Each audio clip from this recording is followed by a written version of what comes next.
I will never forget that shoot because I remember taking photos and being like, this is it. Like, thinking about this gives me chills because I was like, this is my passion. That is, I'm gonna cry. That is like what is going to fill this like hole and void. Okay, wow. What's up, guys? On today's episode, we have Drew Hargrove. She is the owner and founder of Mint Julep Photography here, based out of Austin, Texas. I'm super passionate about Drew's photography for a couple reasons, and it mainly dates back to her as a person starting her photography business. And so to jump right in, Drew, where did the passion for photography begin? Growing up my entire life, there was this like part of me that was empty, but I knew I haven't figured out what I was gonna fill it with. I was like, there's something in front of me, and I do not know like what that is. And so in high school, Instagram started coming out, and I would, post photos on my Instagram. They would not be selfies like everyone else was taking. I would take photos, I would edit them, just on my phone, all those apps, and I would post them, and people would stop me in the hallway and be like, dude, your Instagram's so cool. And just that like little comment, it was kind of like a warm, fuzzy feeling. So I started taking better photos and better photos.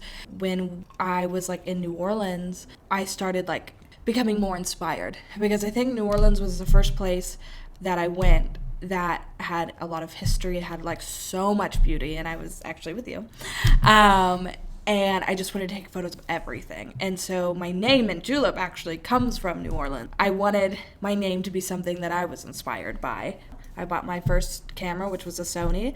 Y'all bought the same one right after me. You did. And then my first photo shoot was with you in Dalton, and I just I will never forget that shoot because I remembered taking photos and being like, this is it. Like, thinking about this gives me chills because I was like, this is my passion. That is, I'm gonna cry.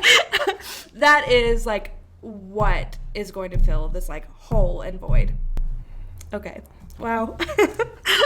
Okay, so first off, that's amazing. That's incredible. And the thing that I think that is so inspiring, when people are searching for something to fill the void, sometimes it's like you're going through the day-to-day routine, whether it's with school, whether it's with work, whether it's with your family, and sometimes you need something that can inspire you. That's amazing that it's taking photos. So Drew, let's talk about social media and the need to post your story, like who you are, along with the art that you produce and the photography that you do for others. Is it even needed to show who you are to your audience? Typically, you follow someone because of like the person. And Yes. So even like it's been a struggle with me because I don't like posting photos of myself. I think a part of me is like, oh, I don't want to do this because I know people are going to like it. But you also I also need to share with people who I am. Like, I have to post photos of myself. Otherwise, people will go to my page and they're going to be like, okay, Mint Julep Photography. Drew, is it a boy, girl? Like, unfortunately, I have a guy's name. And so I feel like, there has to be that kind of like mix, that like fine line to add yourself into your work, your art.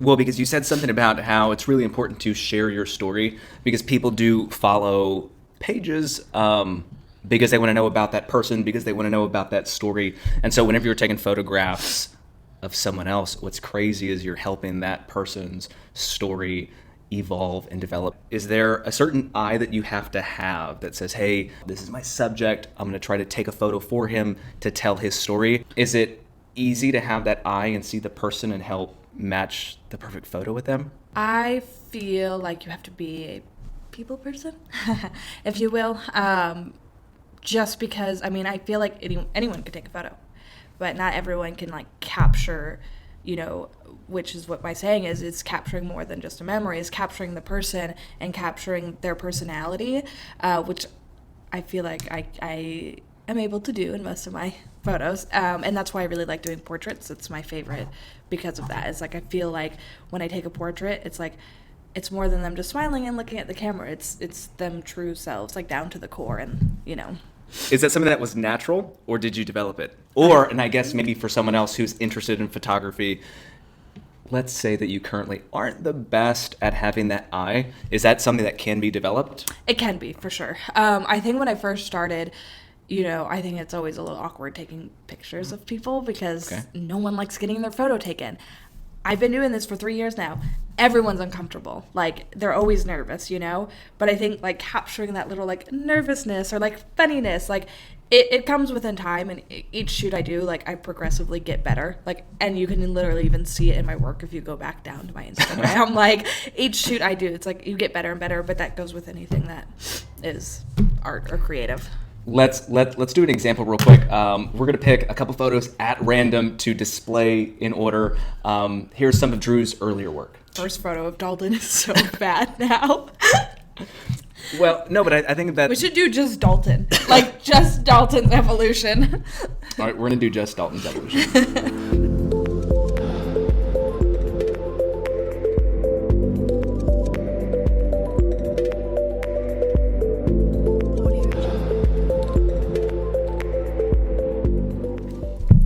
So, big question.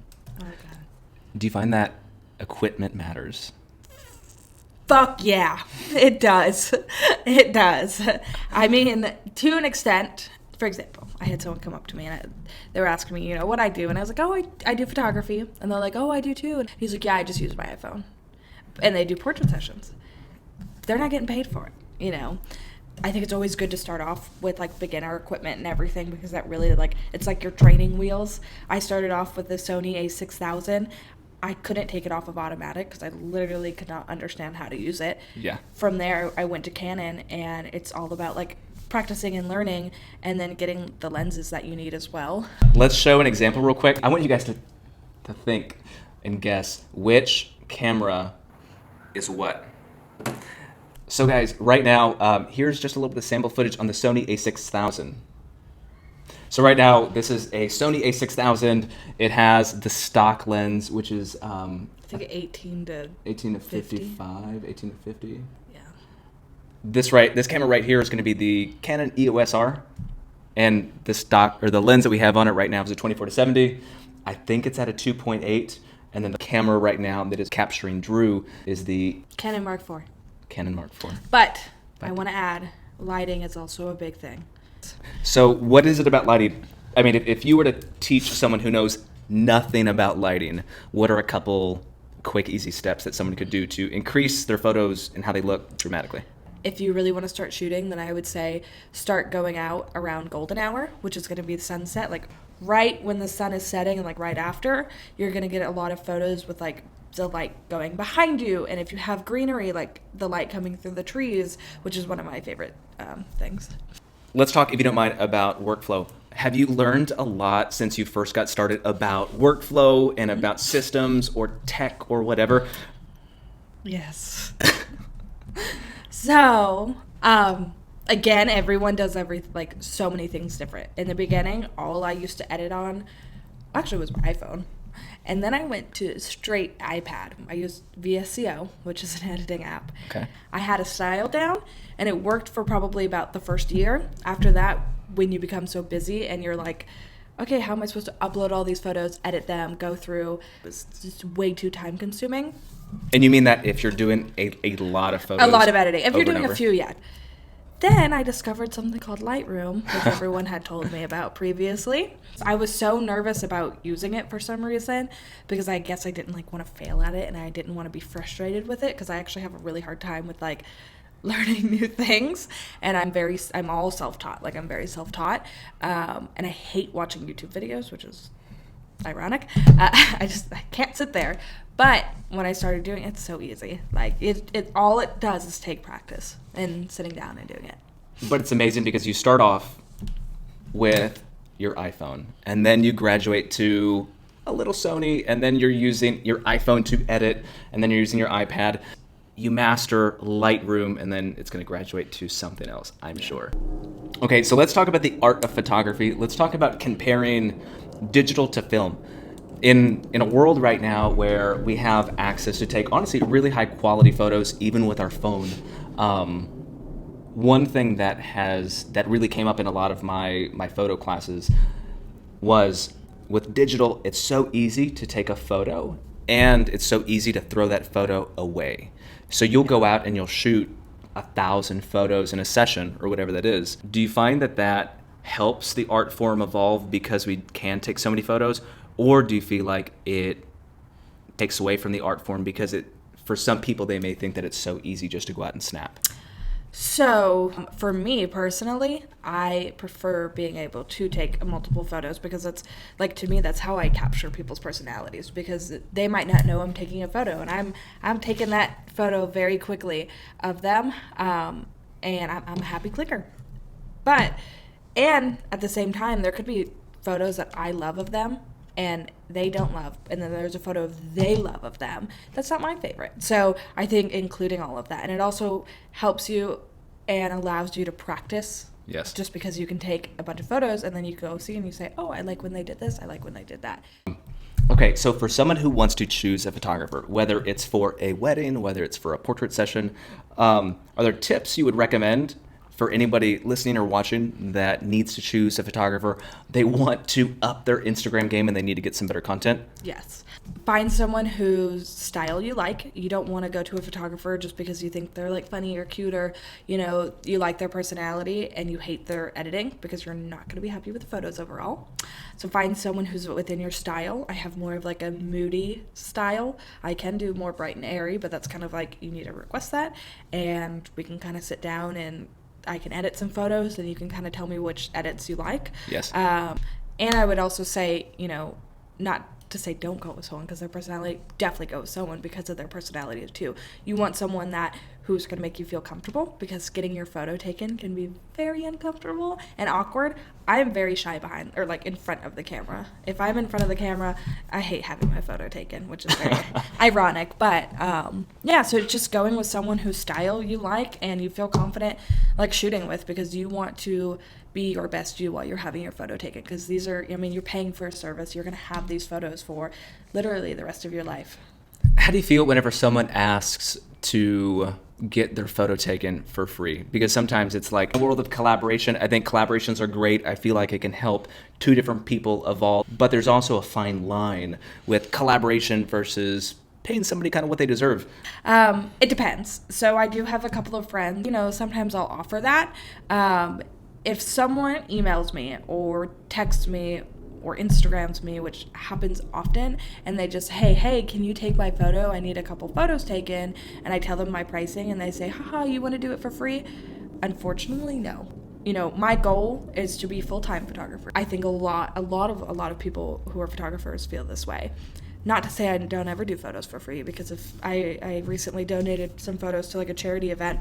Oh yeah. And you know, I have some friends that I've taken photos of for free. I take photos for Dalton for free, but she's my sister, so yeah, she's lucky. But yeah, so it's just like, I kind of like put it as like, would you go to your hairdresser and ask them for a free haircut? Yeah. It's the same concept.